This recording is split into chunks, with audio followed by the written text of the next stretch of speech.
Voici la solution de l'application.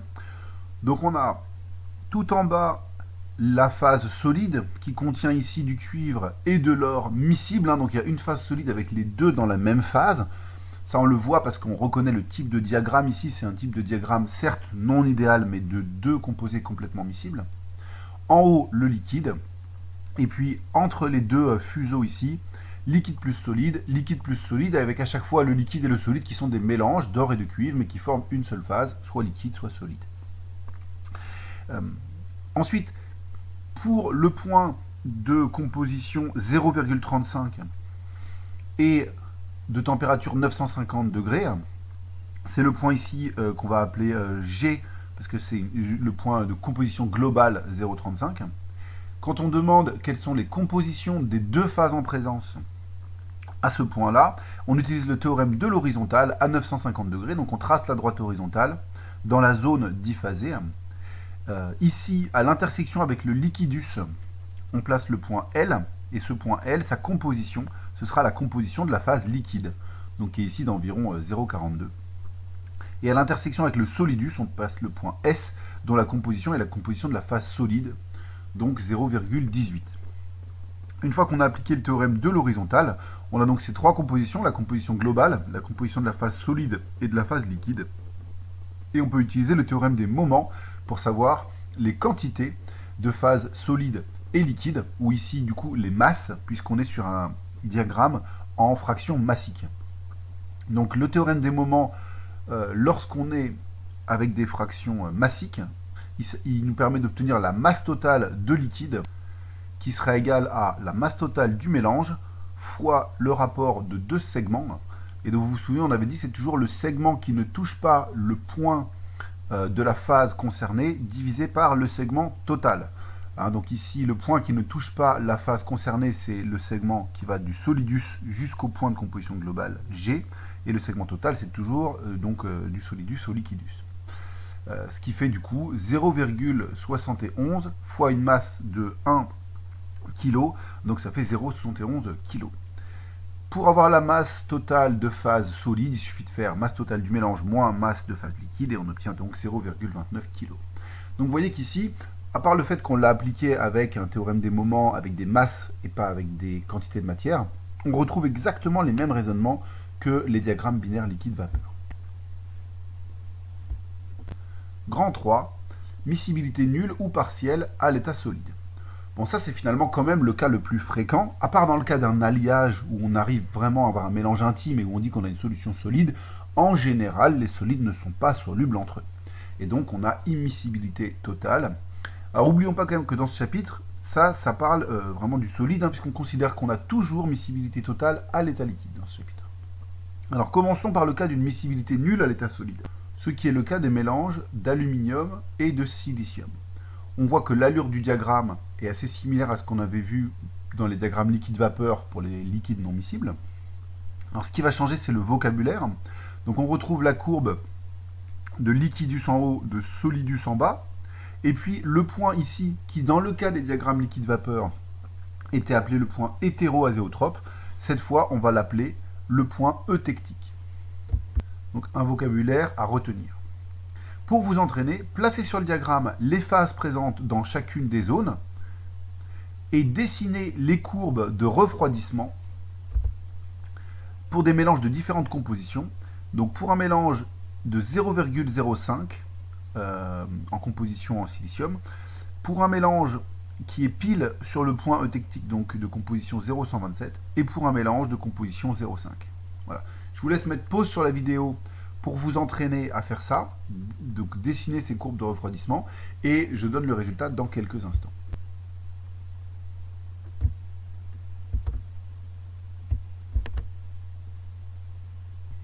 Voici la solution de l'application.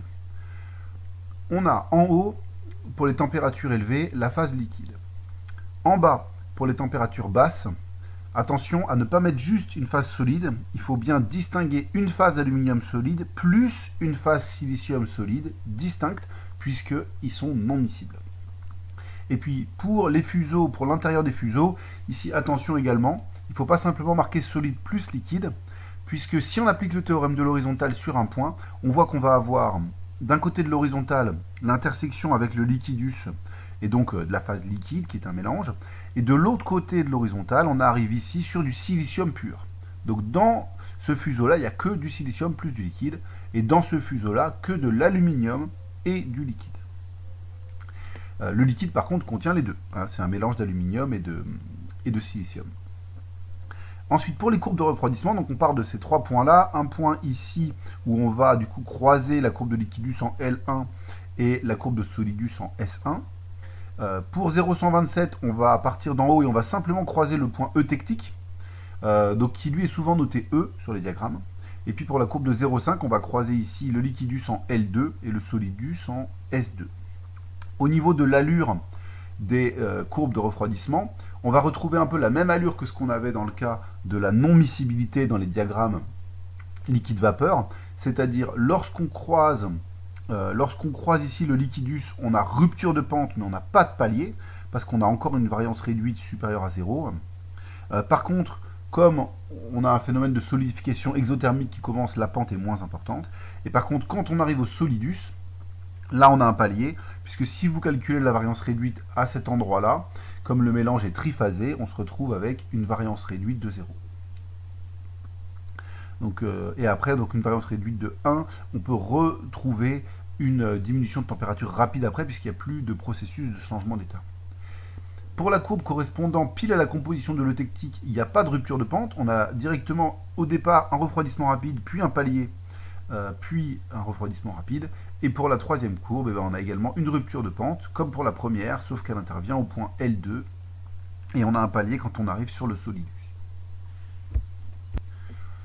Au concours, au niveau des justifications, peut-être qu'ils vous demanderont de justifier la variance principalement au niveau du palier, pour expliquer pourquoi il y a un palier. Mais c'est vrai que ce serait un peu fastidieux de faire la démonstration de la variance pour chacune des zones. Regardez bien ce que demande la question, mais si on vous demande de tracer l'allure d'une courbe de refroidissement, moi le conseil que je vous donne, c'est surtout justifier la variance pour le palier et pas forcément pour toutes les autres zones. Vous pouvez à la limite indiquer la variance sans la justifier pour les autres zones et faire le calcul uniquement dans le cas de la zone du palier. Grand 3.2, miscibilité partielle à l'état solide. Diagramme isobar, ici dans le cas d'un binaire argent-cuivre. Donc argent et cuivre sont deux métaux qui vont être non miscibles, mais quand même avec une miscibilité partielle, c'est-à-dire que dans l'argent, il y aura un peu de cuivre, et dans le cuivre, il y aura un petit peu d'argent, mais on aura quand même deux phases à l'état solide, tant que le mélange est avec des proportions d'argent et de cuivre similaires. Bien sûr, s'il y a très peu de cuivre, on ne le verra pas, il n'y aura plus qu'une seule phase, qui sera une solution de cuivre dans l'argent, et puis s'il y a très peu d'argent, il n'y aura qu'une seule phase qui sera une solution d'argent dans le cuivre. Alors, pour vous entraîner à bien comprendre la signification de ces diagrammes, indiquez les phases présentes dans les différentes zones de ce diagramme.